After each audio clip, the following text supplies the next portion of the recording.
Hi friends, എല്ലാവർക്കും luminous PSC ക്ലാസ്സിലേക്ക് സ്വാഗതം.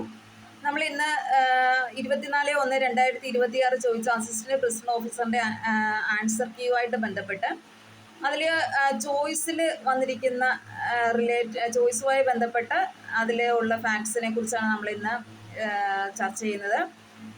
നമുക്ക് ക്വസ്റ്റ്യനിലേക്ക് പോവാം.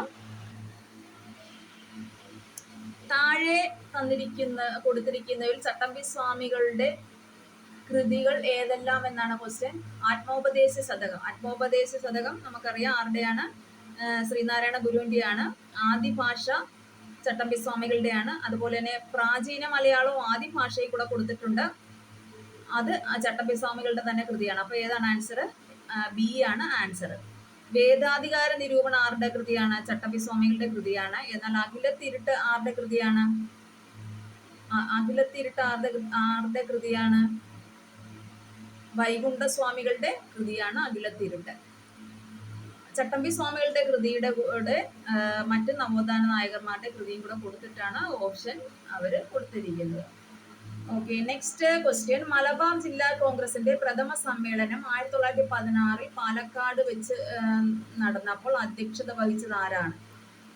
ജവഹർലാൽ നെഹ്റു എന്നായിരുന്നു അധ്യക്ഷത വഹിച്ചത്. 1928 പയ്യന്നൂരിൽ നടന്ന സമ്മേളനത്തിലായിരുന്നു ജവഹർലാൽ നെഹ്റു അധ്യക്ഷത വഹിച്ചത്.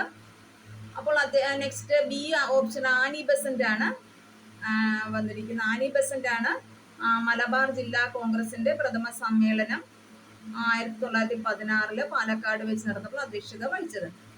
KP കേശവമേനോൻ ആരായിരുന്നു? KP കേശവമേനോൻ അധ്യക്ഷത വഹിച്ചിട്ടില്ല. അദ്ദേഹം മലബാർ ജില്ലാ കോൺഗ്രസിന്റെ സമ്മേളനത്തിൽ പങ്കെടുക്കുകയാണ് ഉണ്ടായത്. അതുപോലെ തന്നെ ഈ മൊയ്തു മൗലവിയും പങ്കെടുത്തിട്ടില്ല. അദ്ദേഹം മലബാർ ജില്ലയിലെ ഒരു ഇന്ത്യൻ നാഷണൽ കോൺഗ്രസിന്റെ നേതാവായിരുന്നു. പങ്കെടുത്തിട്ടുണ്ട്, പക്ഷെ അദ്ദേഹം അധ്യക്ഷത വഹിച്ചിട്ടില്ല. അപ്പൊ ഇതാണ് രണ്ട് ഓപ്ഷൻസ്. നെക്സ്റ്റ് നമുക്ക് മൂന്നാമത്തെ ക്വസ്റ്റ്യന്റെ ആൻസർ. ഇന്ത്യയിലെ നിലവിലെ വിദേശകാര്യ സെക്രട്ടറി ആരാണ്? വിക്രം മിശ്രിയാണ്. ശശി തരൂർ നമുക്കറിയാം നിലവിലെ വിദേശകാര്യ സെക്രട്ടറി അല്ല.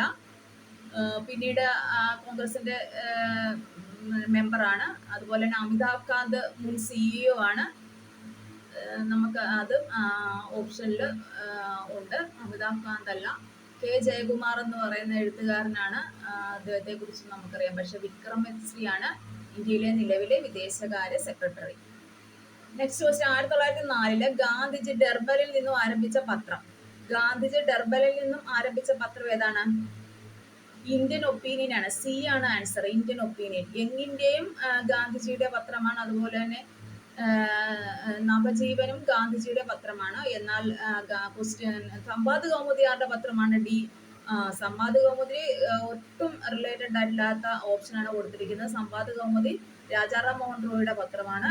അപ്പോൾ യങ് ഇന്ത്യ എന്ന് പറയുന്നത് അദ്ദേഹത്തിന്റെ പത്രമാണ്. പക്ഷേ ഇന്ത്യൻ ഒപ്പീനിയൻ ആണ് അദ്ദേഹം ഡർബനിൽ നിന്നും, ദക്ഷിണാഫ്രിക്കയിലെ ഡർബനിൽ നിന്നും അദ്ദേഹം ആരംഭിച്ച പത്രമാണ് ഇന്ത്യൻ ഒപ്പീനിയൻ. അവിടെയുള്ള ഇന്ത്യക്കാരുടെ അവരുടെ അനുഭവിച്ച ചൂഷണങ്ങളെ കുറിച്ച് എടുത്തു കാണിക്കുന്ന ഒരു പത്രമായിരുന്നു ഇന്ത്യൻ ഒപ്പീനിയൻ. Next question. അഞ്ചാമത്തെ ക്വസ്റ്റ്യന് എന്താ പറയുന്നത്?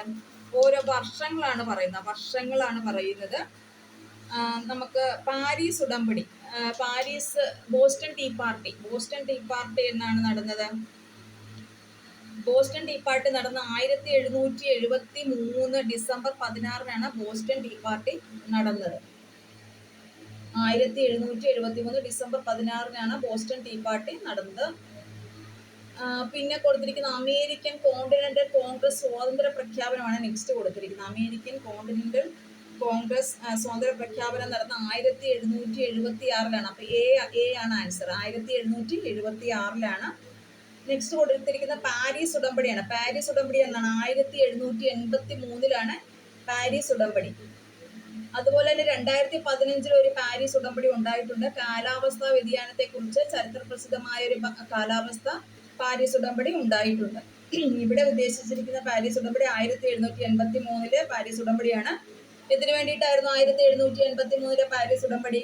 അമേരിക്കൻ സ്വാതന്ത്ര്യ സമരം ഔദ്യോഗികമായി അവസാനിപ്പിച്ചുകൊണ്ട് ഗ്രേറ്റ് ബ്രിട്ടനും അമേരിക്കൻ ഐക്യനാടുകളും തമ്മിൽ ഒപ്പുവെച്ച സമാധാന ഉടമ്പടിയായിരുന്നു പാരീസ് ഉടമ്പടി. പിന്നെ ടെന്നീസ് കോർട്ട് പ്രതിജ്ഞ. ടെന്നീസ് കോർട്ട് പ്രതിജ്ഞ നടന്ന 1789 ജൂൺ 20 മൂന്നാം എസ്റ്റേറ്റിലെ അംഗങ്ങൾ എടുത്ത ചരിത്ര പ്രസിദ്ധമായ പ്രതിജ്ഞയാണ് ടെന്നീസ് കോർട്ട് പ്രതിജ്ഞ എന്ന് പറയുന്നത്. നമ്മുടെ ആൻസർ ആയിട്ട് വരുന്നത് എ ആണ് ആൻസർ ആയിട്ട് വരുന്നത്. ഒന്നാമത്തെ ആൻസർ ബിയും, രണ്ടാമത്തെ ആൻസറിന്റെ ഓപ്ഷന്റെ ഉത്തരം എന്താണ് എയും, മൂന്നാമത്തത് സിയും, നാലാമത്തെ ഡിയും ആണ്. ഓക്കെ, നമ്മൾ ഇനി നെക്സ്റ്റ് പേജിലുള്ള ക്വസ്റ്റ്യനും അതിൻ്റെ റിലേറ്റഡ് ആയിട്ടുള്ള ചോയ്സിലെ റിലേറ്റഡ് ആയിട്ടുള്ള ഫാക്ട്സുമായിട്ട് നമ്മുടെ നെക്സ്റ്റ് ക്ലാസ്സിൽ കാണും. നിങ്ങളെല്ലാവരും ക്ലാസ് നമ്മൾ എന്ത് ചെയ്യണം, ക്ലാസ് എല്ലാവരും സബ്സ്ക്രൈബ് ചെയ്യുക, ഷെയർ ചെയ്യുക, ലൈക്ക് ചെയ്യുക. ഇന്നത്തെ ക്ലാസ് അവസാനിച്ചിരിക്കുന്നു. Today class is wind up. Thank U.